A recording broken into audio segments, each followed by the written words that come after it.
Nesta noite nós chegamos à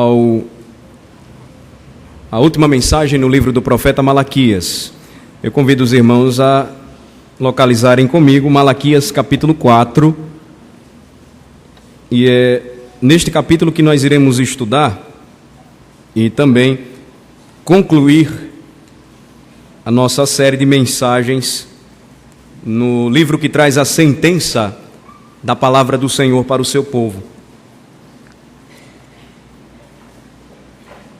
Aqueles que caminharam juntamente conosco durante esta série de mensagens, certamente sentiram, assim como nós, o peso da palavra do Senhor. Deus nem sempre traz aquilo que nós queremos ouvir. Na realidade, nós precisamos entender que toda a Escritura é a palavra de Deus e sempre o Senhor, Ele traz uma palavra certa, apropriada para o seu povo no decorrer da sua caminhada cristã, da sua peregrinação neste mundo. Muito se diz hoje sobre mensagens de esperança, mensagens de triunfo e mensagens de vitória. Muitos falam hoje sobre a necessidade de ouvirmos mensagens que tragam alguma esperança nesta terra e neste mundo. A Bíblia responde que não há esperança nenhuma nesta terra e neste mundo sem Cristo Jesus. A Bíblia responde que não há nenhuma esperança neste mundo se você ainda tem raízes profundas e se você está preso a este mundo. De fato, você não busca a esperança que só Cristo dá, a esperança de um novo céu e de uma nova terra. Malaquias capítulo 4 é a conclusão deste livro e, de maneira interessante, este capítulo ele naturalmente flui as ideias e os pensamentos que nós vimos no capítulo 3. No capítulo 3, por exemplo, os últimos versículos 17 a 18, nós vimos que o profeta falou acerca de um dia quando Deus, de fato, finalmente faria justiça ao seu povo. E dentre tantos questionamentos levantados pelo povo e respondidos pelo Senhor, todos estes questionamentos sempre revelaram da parte do povo incredulidade, dureza de coração, culto corrompido, quebra dos mandamentos de Deus, sacerdócio impuro, casamentos destroçados, e muitos ainda querem alguma forma de esperança nesta vida sem abandonar todos estes pecados. Malaquias, portanto, diz: é impossível se vocês não se reconciliarem com Deus, se vocês não voltarem os olhos para o Redentor. A mensagem final do livro do profeta Malaquias diz que virá um dia de vindicação do juízo de Deus contra os ímpios, em favor dos justos, quando a diferença de fato ela será claramente apresentada. Conquanto nós ainda cristãos muitas vezes apresentemos tanta resistência e pensemos que fazer o errado é certo e fazer o certo é errado, porque Deus não nos abençoa, porém abençoa os ímpios quando praticam a iniquidade. O final do livro do profeta Malaquias nos mostra uma declaração certa, a certeza do dia. Ele diz: eis que vem o dia do Senhor. E ele proclama que estes eventos que se aproximam trarão juízo para aqueles que andam perversamente, porém salvação, esperança, vida eterna, regozijo, glória àqueles que temem o nome de Deus. Esta passagem final, irmãos, ela deve nos impressionar. Por que ela nos deve impressionar? Porque é um capítulo extremamente significativo. Não é apenas a conclusão da profecia de Malaquias, que ele recebeu do Senhor e ele proclamou em alto e bom som ao povo de Deus, mas são as últimas palavras do Antigo Testamento.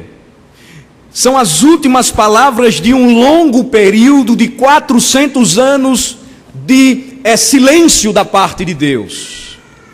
Porém, são as últimas palavras que nós hoje, que temos as Escrituras Sagradas, não compreendemos bem, porque não vivemos aquele tempo, mas ao estudarmos nós sentimos a relação profunda e o porquê de todas essas coisas. E ao apenas virarmos algumas poucas páginas, nós encontramos nos evangelhos uma profecia sendo anunciada novamente. O anjo falando que, de fato, a promessa de Malaquias 4 estava próxima, que o Messias, ele viria e haveria de encarnar, e que o povo, portanto, deveria se preparar, porque o Messias prometido estava sendo anunciado por o último grande profeta chamado Elias. Então, a divisão do capítulo 4 será apresentada da seguinte maneira nesta noite. Existem pelo menos 3 principais ideias no capítulo 4 que eu gostaria de trabalhar com os irmãos nesta noite. A primeira delas é que Malaquias descreve o dia do Senhor, o dia do juízo final, como um dia de julgamento. Primeira coisa. Segundo lugar, ele descreve como um dia de renovação. Primeiro, julgamento, depois renovação. Terceiro e último lugar, ele descreve o dia do Senhor como um dia de salvação, como um dia de verdadeira salvação. Então eu vou fazer a leitura do capítulo 4 e peço a atenção dos irmãos para a leitura que irei fazer. A partir do versículo 1 do capítulo 4 diz assim: Pois eis que vem o dia, e arde como fornalha, todos os soberbos e todos os que cometem perversidade serão como restolho. O dia que vem os abrasará, diz o Senhor dos Exércitos, de sorte que não lhes deixará nem raiz, nem ramo. Mas para vós outros que temeis o meu nome, nascerá o sol da justiça, trazendo salvação nas suas asas. Saireis e saltareis como bezerros soltos da estrebaria. Pisareis os perversos, porque se farão cinzas debaixo das plantas de vossos pés, naquele dia que prepararei, diz o Senhor dos Exércitos. Lembrar-vos-ei da lei de Moisés, meu servo, a qual lhes prescrevi em Horebe para todo Israel, a saber, estatutos e juízos. Eis que eu vos enviarei o profeta Elias, antes que venha o grande e terrível dia do Senhor. Ele converterá o coração dos pais aos filhos, e o coração dos filhos a seus pais, para que eu não venha e fira a terra com maldição. Vamos orar. Ó Senhor nosso Deus, nosso Pai, abre o nosso entendimento, o nosso coração, para que mais uma vez, Senhor, as Tuas palavras encontrem guarida, encontrem um lugar todo especial em nós. Dá-nos, ó Senhor, a graça de entendermos aquilo que vamos ouvir. Que a Tua mensagem, ela alcance os corações, do menor ao maior. Que traga regozijo ao Teu povo. Que fale de maneira profunda, impactante, a todos aqueles que estão atentos para ouvir-Te falar, Senhor. Dá-nos a graça, Senhor, de compreendermos. Dá-nos a atenção necessária, Senhor, para atendermos o que tens a nos dizer na conclusão do estudo deste importante livro, que fecha o cânon do Antigo Testamento e que nos prepara para o Novo Testamento, que liga ou que traz um elo entre os testamentos e fala de maneira graciosa do Teu amor, da Tua aliança, da Tua misericórdia, da esperança que todos aqueles que o temem têm em Ti. No nome de Jesus é que oramos. Amém. Então nós dividimos o capítulo 4 em 3 ideias principais. Nós vamos tentar gravá-las e levá-las nesta noite para casa e meditar, se possível for, durante a semana. O capítulo 4 traz 3 ideias principais a respeito do dia anunciado por Malaquias. Quais são estas ideias? Julgamento, renovação, salvação. Vamos repetir: julgamento, renovação, salvação. De novo: julgamento, renovação, salvação. Então, em primeiro lugar, a ideia do julgamento, ela é descrita aqui no versículo 1 e também no versículo 5. Vejam que o versículo 1 nos diz: pois eis que vem o dia, e arde como fornalha, todos os soberbos e todos os que cometem perversidade serão como restolho, serão como nada. O dia que vem os abrasará, diz o Senhor dos Exércitos, de sorte que não lhes deixará nem raiz e nem ramo também.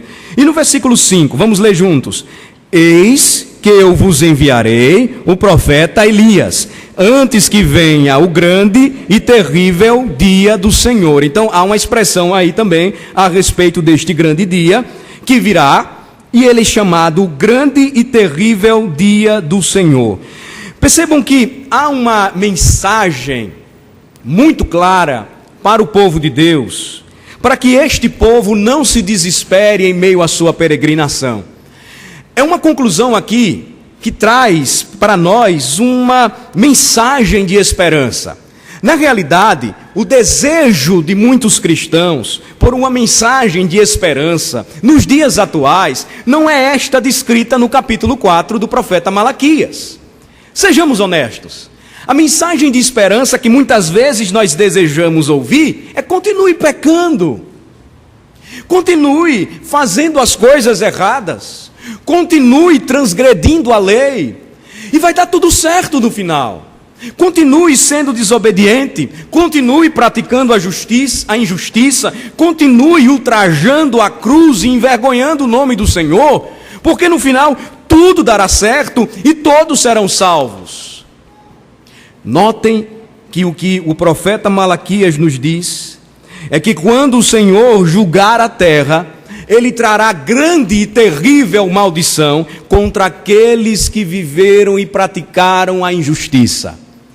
É uma mensagem confortadora para aqueles que entendem o cerne do Evangelho, para aqueles que entendem que o sofrimento, para aqueles que compreendem que a dor, para aqueles que compreendem e percebem a luta diária por viver e agradar a Deus, não é nada fácil. Para aqueles que compreendem e percebem que praticar a justiça, que viver em humildade, que testemunhar o Evangelho é ultrajante para o mundo. Porém, quando leem o capítulo 4 de Malaquias, entendem que Deus um dia fará justiça.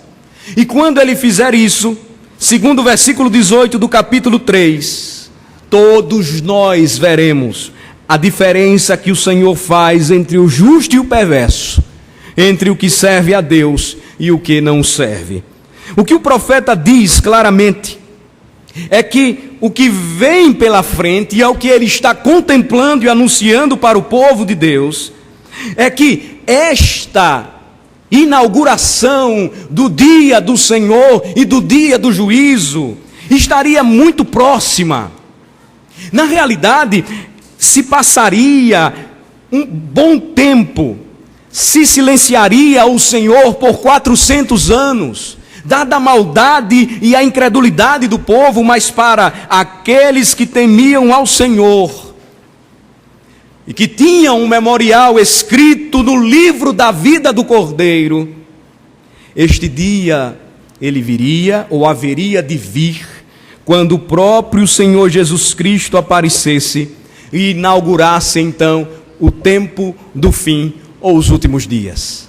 A mensagem de juízo aqui descrita pelo profeta Malaquias, ela deve nos lembrar que o julgamento de Deus faz parte deste período ou deste momento que nós vivemos, e que todas as vezes que nós celebramos o nascimento do Messias, e que traz tanta paz e alegria e conforto para os crentes, na realidade é mais o prenúncio do juízo para aqueles que pensam que Jesus ainda continua como aquele bebê na manjedoura. É ridícula esta imagem. É ridícula a compreensão de que ainda nós celebramos o nascimento daquele que ainda é visto como um bebê. Porque nós celebramos o nascimento e a encarnação do Verbo que se fez carne, do Deus que se fez homem, mas que reina e que permanece para sempre, e que com seu nascimento inaugurou um período em que continua a chamar o seu povo, a preparar o seu povo, porque o dia se aproxima.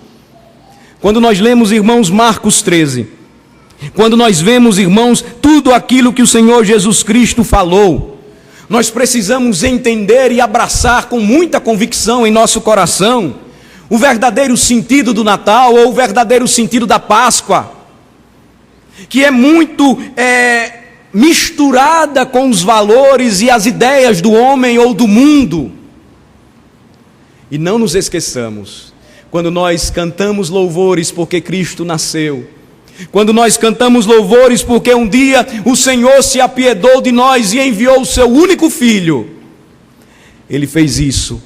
E quando Ele fez isso, Malaquias, ou aquilo que profetizou Malaquias, começou a se cumprir.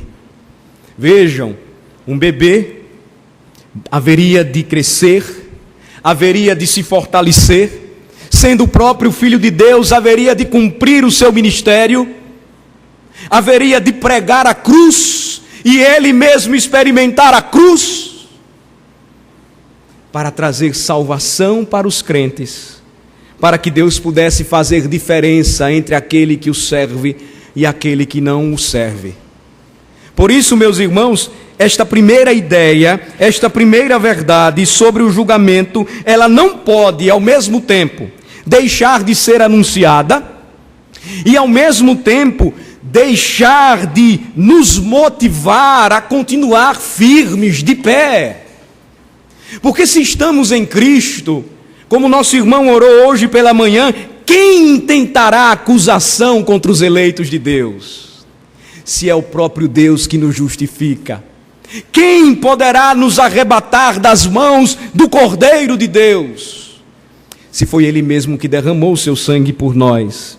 Juízo, julgamento, algo que muitos cristãos às vezes temem, deveria levá-los até a cruz. Se permanecem ainda na prática de pecados domésticos que não abandonaram e que não se libertaram, deveriam correr até a cruz e, arrependidos, clamarem por misericórdia. Porque aqueles que estão em Cristo, eles olham para o grande dia do juízo e eles entendem que estes versículos não se aplicam mais a eles. O que nós encontramos nos versículos 1 e 5, meus irmãos e irmãs, sobre um grande e terrível dia, sobre um dia de juízo abrasador, será aquilo que aguarda e que experimenta todos os que se consideram felizes nesta terra, mas não vivem para a glória de Cristo Jesus. Então, primeiramente, nós falamos sobre o juízo, julgamento. Em segundo lugar, nós vamos encontrar também uma importante menção no versículo 4 a respeito da mensagem final do livro de Malaquias. Primeiro o julgamento, segundo renovação. Versículo 4, vamos ler juntos o versículo 4. Lembrai-vos da lei de Moisés, meu servo, a qual lhe prescrevi em Horebe para todo Israel, a saber, estatutos e juízos. Então, antes desse dia, diz o profeta Malaquias, viria o profeta Elias, está descrito aqui no versículo 5. E nós devemos lembrar o seguinte, irmãos, que Malaquias, ele vê o dia do Senhor como um todo. E nós precisamos enxergar o dia do Senhor assim. Nós às vezes acreditamos, imaginamos que o dia do Senhor, ele só ocorrerá quando o juiz, justo juiz, Jesus Cristo, ele retornar. Porém, a inauguração deste dia, como eu vos falei, ele começou quando o Verbo se fez carne e habitou entre os homens. Por isso que aquilo que traz alegria, que traz paz, que traz regozijo, que traz esperança para o crente, deveria trazer para aqueles que não estão em Cristo um sentimento de terror, de arrependimento, de profundo arrependimento e um sentimento de que eles precisam se devotar a Cristo, voltar os seus olhos para Cristo. Por quê? Porque o dia do Senhor ele começou quando Cristo nasceu, e então este dia vem sendo contado. Os mártires, com o seu sangue que foi derramado, pesados na balança. O sofrimento de cada um daqueles que formam a irmandade dos crentes sobe como um incenso, como um aroma às narinas de Deus, e a cada dia provoca uma santa indignação da sua parte, porque os homens eles trocaram a verdade pela injustiça. A promessa de renovação anunciada pelo Senhor, ela tem profundas conexões, irmãos, com aquilo que nós passamos a ler quando terminamos o Antigo Testamento. Porque, vejam, a lembrança inicial, versículo 4 é: olhem para a lei de Moisés, olhem e lembrem-se da lei do meu servo, a qual eu prescrevi para ele em Horebe, para todo Israel, a saber, estatutos e juízos. Ele está se referindo à lei de Deus, resumida no Horebe, nos 10 mandamentos, e está apontando para um contexto da aliança que Deus fez com o seu povo. Qual o sentido maior da aliança que Deus fez com o seu povo? Eu serei o seu Deus, vós sereis o meu povo. A aliança seria marcada sempre com o sangue. O derramamento do sangue de um sacrifício inocente, substitutivo, deveria então aplacar a ira de Deus contra os pecadores. E nós sabemos, irmãos, que tantos cordeiros foram sacrificados, mas todas as vezes mais cordeiros precisavam ser sacrificados em obediência a Deus, para que a aliança permanecesse firmada. Mas tudo isso apontava para o que Elias haveria de anunciar, a mensagem de renovação que transformaria os corações, que o sangue do Cordeiro Santo de Deus haveria de ser derramado para purificar o coração de seu povo. E portanto Malaquias diz: lembrem-se da lei de Moisés. Ele fala a palavra do Senhor, ele fala da parte do Senhor. Eu entreguei para vocês os meus mandamentos, e eu vou enviar para vocês um profeta, um último e grande profeta, para preparar para vocês o meu caminho. Abram comigo em Mateus capítulo 11, versículo 14. Ele faz uma referência aqui ao profeta Elias, que deveria ser enviado.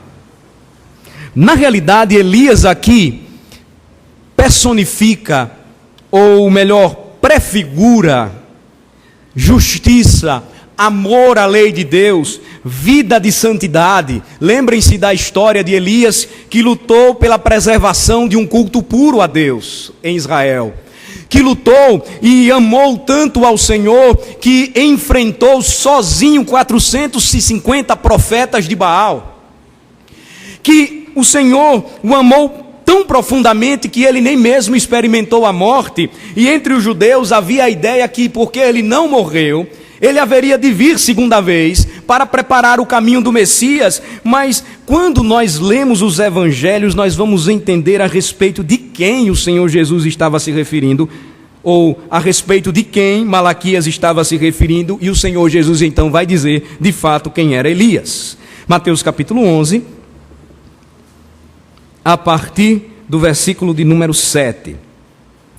Diz assim a palavra do Senhor: então, em partindo eles, passou Jesus a dizer ao povo a respeito de João: que saístes a ver no deserto? Um caniço agitado pelo vento? Sim, que saístes a ver? Um homem vestido de roupas finas? Ora, os que vestem roupas finas assistem nos palácios reais. Mas para que saístes? Para ver um profeta? Sim, Eu vos digo, e muito mais que um profeta. Vamos ler juntos os versículos 10 e 11. Vamos ler. Este é de quem está escrito: eis aí eu envio diante da tua face o meu mensageiro, o qual preparará o teu caminho diante de ti. Em verdade vos digo, entre os nascidos de mulher, ninguém apareceu maior que João Batista, mas o menor no reino dos céus é maior do que ele. O Malaquias prometido, lembrem, Malaque quer dizer meu mensageiro. O último Malaquias, o último mensageiro de Deus, o último profeta a preparar os caminhos do povo, ou a preparar os caminhos do Senhor, a preparar o coração do povo com a mensagem de Deus, se chamou João Batista. E a profecia de Malaquias, ela se aplicou àquele homem que o Senhor disse que entre os nascidos de mulher, ninguém apareceu maior do que João Batista. Mas aí quando nós caminhamos mais um pouco, e nós seguimos capítulo 17 de Mateus, versículos de 10 a 13, vejam comigo, capítulo 17, versículos de 10 a 13, nós vamos perceber que havia ainda aquela dúvida na mente dos discípulos, e quando Jesus ele desceu do monte da transfiguração, versículo 9 nos diz isso, ele ordenou aos seus discípulos: olha, não contem nada a ninguém a respeito da visão, até que o Filho do Homem ressuscite dentre os mortos. Era uma referência à sua morte e ressurreição. Mas os discípulos, no versículo 10, o interrogaram: por que dizem, pois, os escribas ser necessário que Elias venha primeiro? Aí nós lemos os versículos de 11 a 13. O quê? Vamos ler? Então, Jesus respondeu: de fato, Elias virá e restaurará todas as coisas. Eu, porém, vos declaro que Elias já veio e não o reconheceram. Antes fizeram com ele tudo quanto quiseram.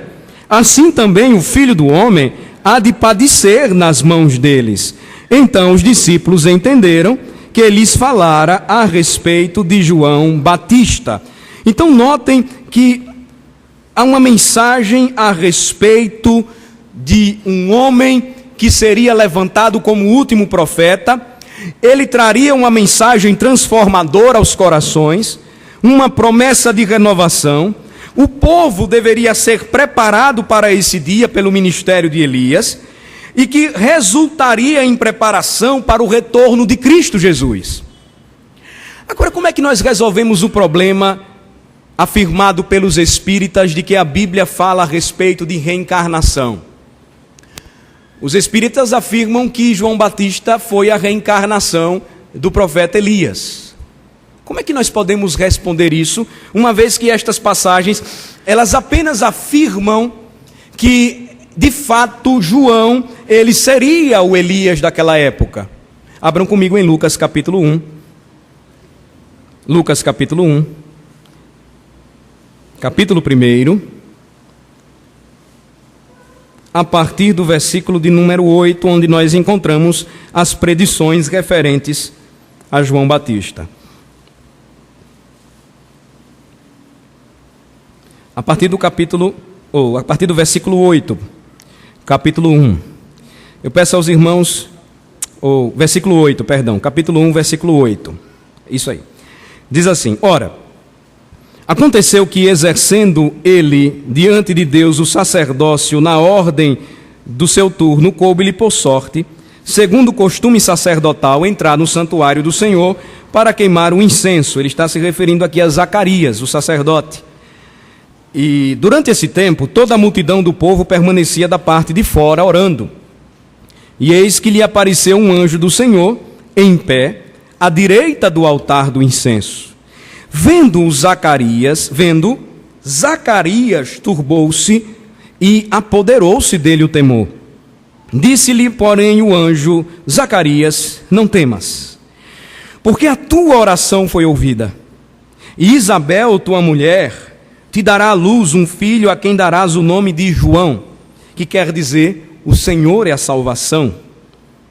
Em ti haverá prazer e alegria, e muitos se regozijarão com o seu nascimento.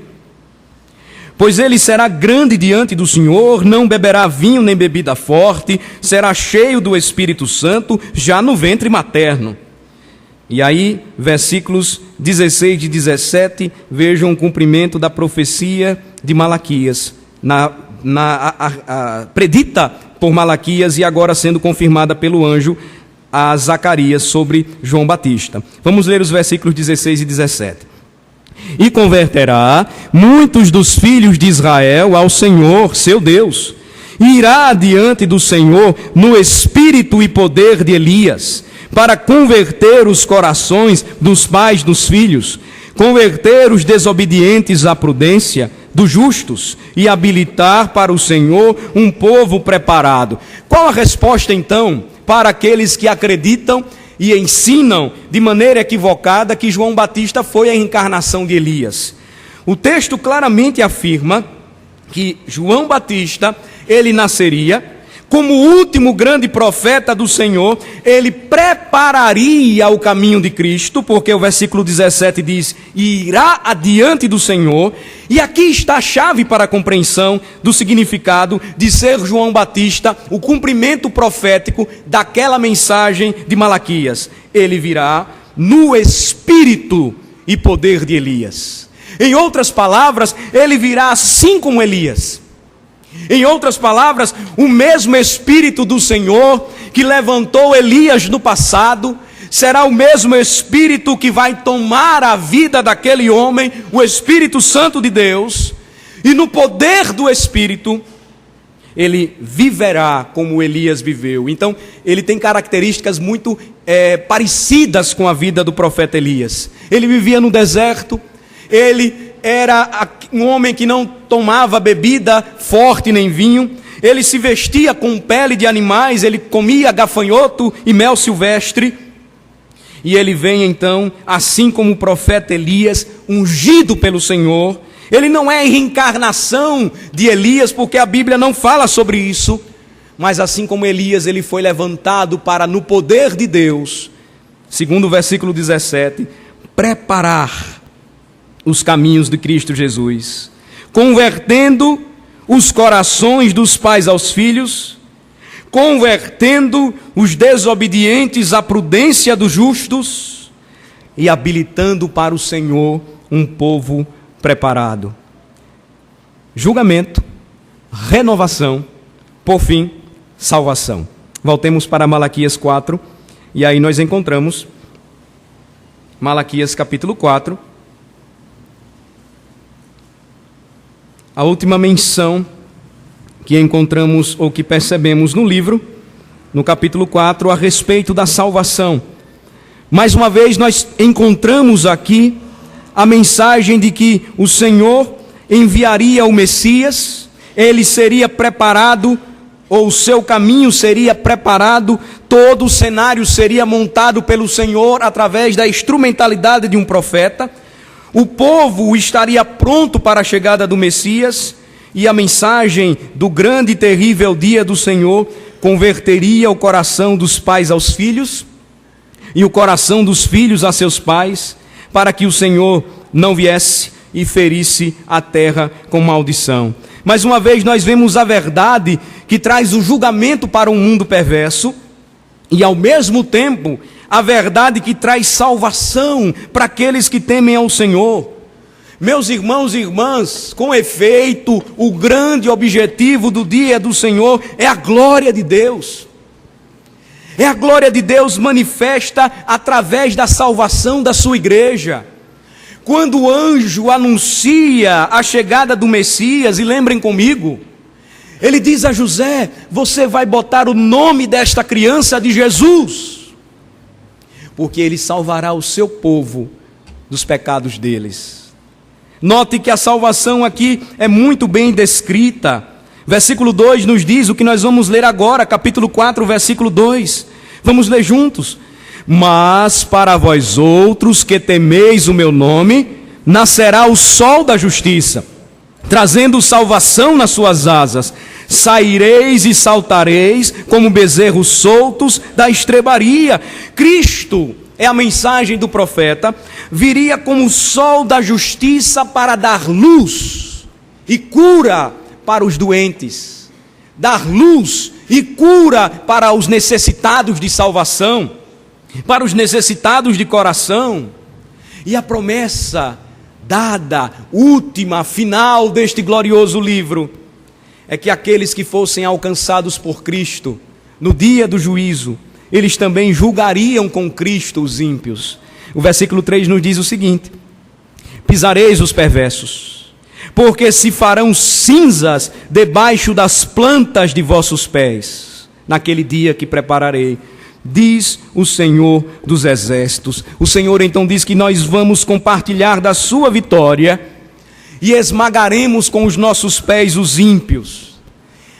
A santa indignação que consome os filhos de Deus por enxergarem tanta injustiça no mundo deve ser entregue ao Senhor, porque segundo Romanos 12, a Ele pertence a vingança, porque no dia do juízo nós julgaremos com Ele. E um pastor antigo, ele certa vez disse o seguinte, ele disse que o dia grande e terrível do Senhor será como uma coluna de nuvem e fogo. Lembrem comigo, a coluna de nuvem e fogo que acompanhou o povo de Deus quando saiu do Egito e logo passou a ser perseguido por Faraó e seus soldados.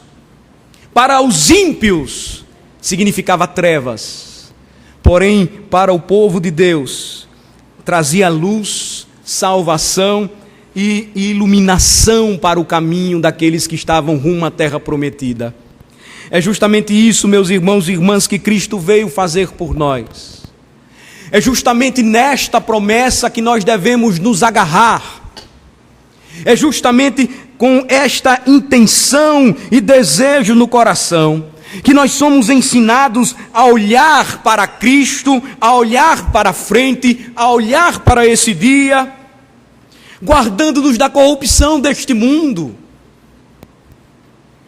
Por mais que tentemos ser otimistas, por mais que procuremos encontrar alguma coisa boa nesta vida, sem Cristo, nada adiantará. Sem a compreensão exata da importância de seu sacrifício, o seu nascimento não terá nenhum sentido para nós. Se nós não guardarmos o nosso coração da corrupção deste mundo, certamente não poderemos esperar fielmente em nossas igrejas, em nossas próprias casas, em nossos corações, o retorno glorioso do nosso Rei. Porque estaremos tão presos a este mundo, que não compreenderemos que a aliança que o Senhor fez conosco é uma aliança eterna. E eu torno a lembrar aos irmãos e a mim mesmo, nós não temos motivos para reclamar. Nós não temos motivos para nos queixar de coisa alguma. Nós não temos motivos para, diante de Deus, questionarmos a maneira providencial como até aqui Ele nos tem ajudado, socorrido. Como nos prepararemos então para aquele dia em que adoraremos ao Pai por toda a eternidade? As aplicações finais são estas. A primeira delas é nos lembrando e guardando sempre a aliança ou o pacto que Deus fez conosco. Deus é um Deus pactual. Sua aliança é eterna. Ela foi sacramentada pelo sangue de Cristo. É uma relação de amor, é uma relação de graça, é uma relação de misericórdia que Ele revelou a nós em Cristo e que um dia pela fé nós abraçamos. Se não lembramos e guardamos esta aliança, nós então não entenderemos o cumprimento das promessas que Deus entregou para nós e de todas elas que estão aqui diante de nós e que muitas vezes passam desapercebidas. Segundo lugar, nós encontramos uma mensagem que nos diz que Deus cumpriria sua promessa enviando o seu profeta. Elias, ele no passado simbolizava a pureza e o zelo pelo culto a Deus. João Batista então veio para preparar o caminho do Senhor e dizer que o povo do Senhor deveria aguardar a chegada do Messias prometido. João Batista, ele veio e pregou, assim como Elias, uma mensagem de conversão, do coração dos pais aos filhos e dos filhos aos pais. É nesta mesma esperança que nós agora, que recebemos a Cristo, devemos com confiança aguardar a sua segunda vinda. Sejamos honestos, irmãos, infelizmente não tem sido assim. Não tem sido assim por algumas razões. A primeira delas, porque muitas vezes nós não entendemos o culto a Deus como uma celebração pública, como uma celebração visível da aliança que Deus tem para conosco.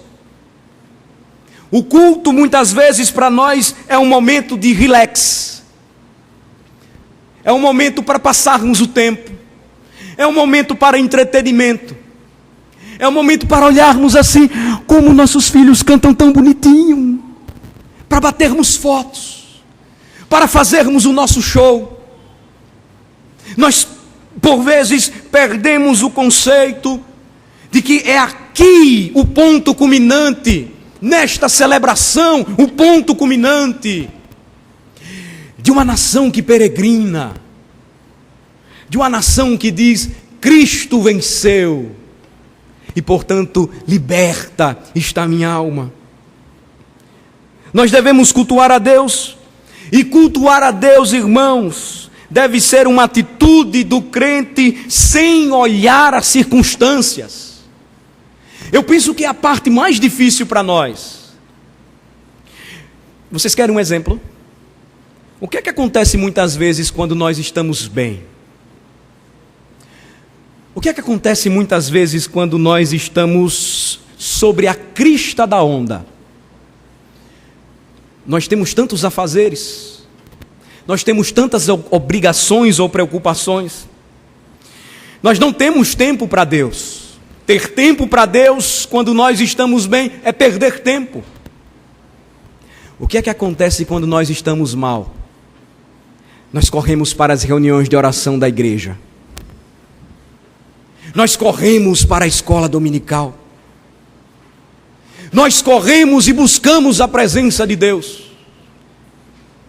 Deus chama o seu povo a cultuá-lo, não olhando para as circunstâncias. Ou ele nos diz o seguinte, formularei melhor esta afirmação: Deus nos ensina que nós devemos cultuá-lo, não olhando para aquilo que está acontecendo ao nosso redor, não olhando para a nossa situação.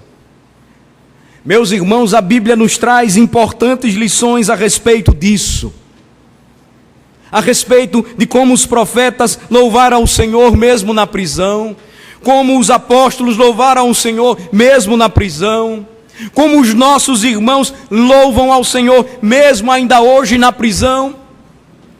E nós permanecemos escolhendo as circunstâncias para poder cultuá-lo. Eu não estou bem hoje não, pastor.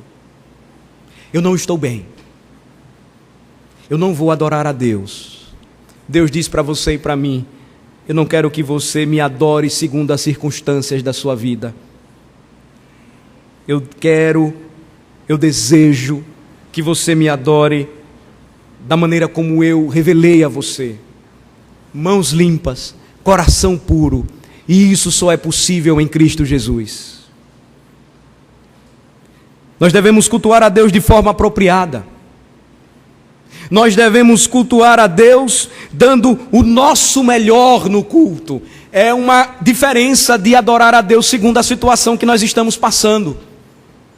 Eu devo adorar ao meu Senhor, eu devo entender estas três importantes ideias: julgamento, renovação e salvação, entendendo que eu sou chamado a dar o meu melhor. E o grande desafio para nós, no final deste ano, meus irmãos, é entendermos o seguinte: Eu só posso dar o meu melhor se eu compreender que a aceitação do nosso culto, ela também depende da nossa situação, da nossa vida moral e da nossa vida espiritual. Eu não tenho tempo suficiente para chamar vocês para o capítulo 1 do livro do profeta Isaías.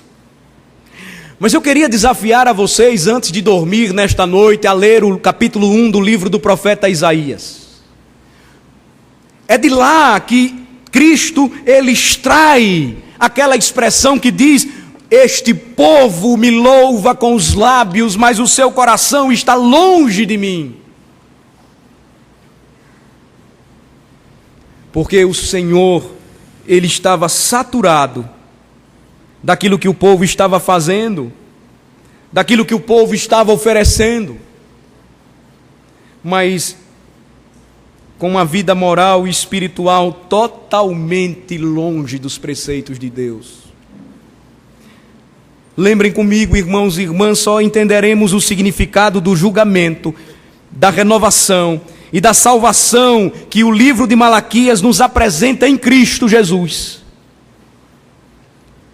Se percebermos que quando o Senhor Jesus ele se nos apresenta a nós como um Salvador, ele também se revela a nós como um Rei. Quando ele se apresenta a nós como um Redentor glorioso, ele também se revela a nós como o Senhor. E ele deseja de mim e de vocês nosso coração, o nosso coração. Diante disso tudo, irmãos, a pergunta é: quem poderá servir a um Deus tão santo? Quem poderá entender a importância de se lembrar constantemente e de se guardar a aliança do Senhor? Quem poderá compreender que o culto é muito mais do que um momento onde nós passamos o tempo juntos? Um momento onde nós muitas vezes escolhemos adorar o Senhor segundo as nossas circunstâncias. Se eu estou bem, eu vou. Se eu estou mal, eu não vou. Quem é digno para adorá-lo? Quem pode, por méritos próprios, dizer que é suficientemente justo para essas coisas? A Bíblia diz que ninguém, exceto um, o Filho de Deus, que um dia nasceu, que pisou o mesmo chão que nós pisamos, que cumpriu perfeitamente a lei que constantemente nós quebramos, que ao mesmo tempo foi o sacrifício e poderosamente recuperou a sua vida para fazer contínua e eterna intercessão pelos filhos de Deus. Somente um, e esse é Jesus. Pelo sangue de Jesus é que nós podemos oferecer a Deus um culto aceitável. E entender que estas ideias aqui, elas se tornam reais e verdadeiras para aqueles que de fato se converteram ao Senhor, que compreenderam o sentido da aliança, que tiveram seus corações convertidos, e no contexto de aliança entendem o amor de Deus pelas famílias, pais e filhos, filhos e pais, unidos juntos em Cristo, para o louvor, a honra e a glória do Senhor. Ninguém poderá servir a um Deus tão santo, ninguém é tão suficientemente digno para adorá-lo, porque todos pecaram e carecem da glória de Deus. Porém, irmãos, pelo sangue de Jesus, todos nós podemos compreender o significado da mensagem cheia de esperança da Bíblia Sagrada, cheia de esperança das promessas do Evangelho, cheia de esperança em passagens tão bonitas como aquela que vemos na segunda epístola de Paulo aos Tessalonicenses, capítulo 1, a partir do versículo 7 ao versículo 10, que diz que nós iremos ver o dia do juízo, mas não como os ímpios verão. Segunda epístola de Paulo aos Tessalonicenses, capítulo 1, versículos de 7 a 10, e com esta passagem eu quero encerrar a mensagem desta noite. Diz o seguinte: e a vós outros que sois atribulados, alívio juntamente conosco, quando do céu se manifestar o Senhor Jesus com os anjos do seu poder. Vejam como ele se manifestará em chama de fogo, tomando vingança contra os que não conhecem a Deus e contra os que não obedecem ao evangelho de nosso Senhor Jesus. Estes sofrerão penalidade de eterna destruição, banidos da face do Senhor e da glória do seu poder. O versículo 10 então diz: quando vier para ser glorificado em quem? Nos seus santos, e ser admirado em todos os que creram naquele dia, porquanto foi crido entre vós o nosso testemunho. Não temos motivos, irmãos, para reclamar de tão gloriosa salvação. Não temos motivos para temer o juízo vindouro de Deus se estamos em Cristo.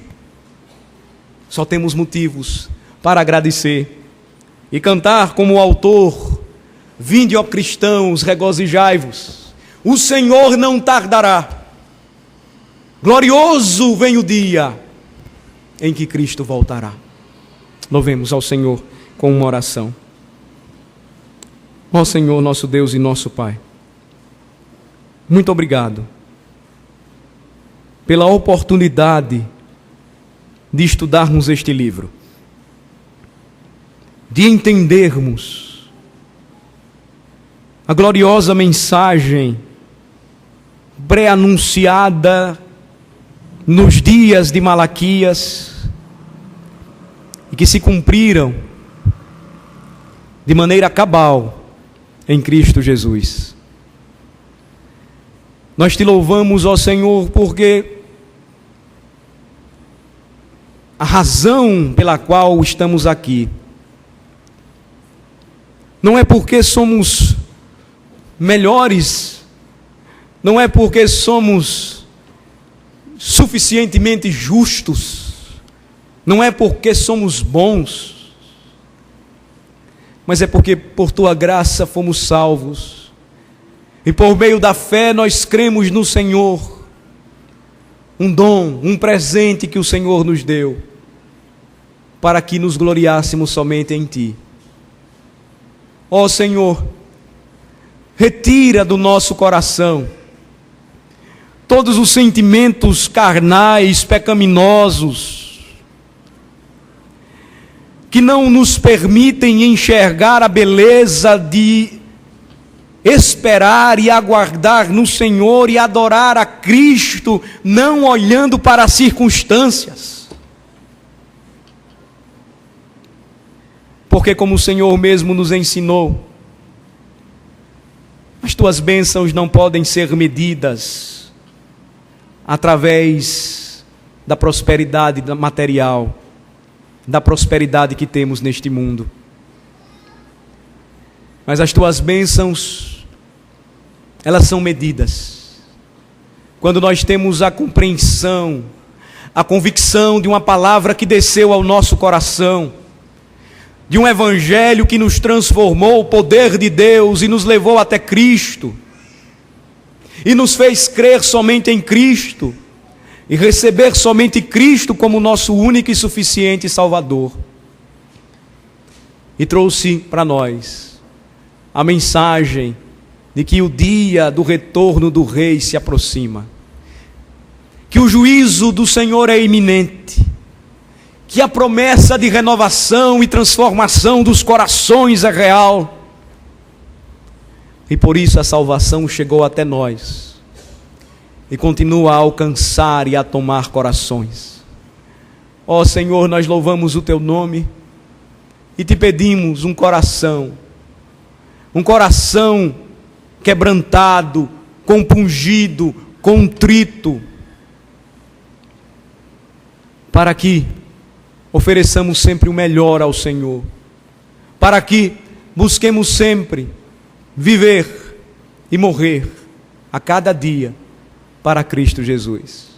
Abençoa, Senhor Deus, a tua igreja, abençoa cada alma aqui presente, desperta, ó Senhor, aqueles que estão mortos em seus delitos e pecados, anima, ó Senhor, o coração daqueles que estão fracos, consola, ó meu Senhor, o coração dos aflitos, e enche-nos de esperança, enche-nos, ó Senhor Deus, da certeza gloriosa de que viestes ao mundo e de que o seu nascimento celebrou, abriu este momento de paz na terra entre aqueles que sinceramente o amam. No nome de Jesus oramos, no nome de Jesus te agradecemos por tudo, ó Pai. Amém. Fiquemos de pé, meus irmãos, e vamos cantar o hino 293. O hino 293 fala da promessa que temos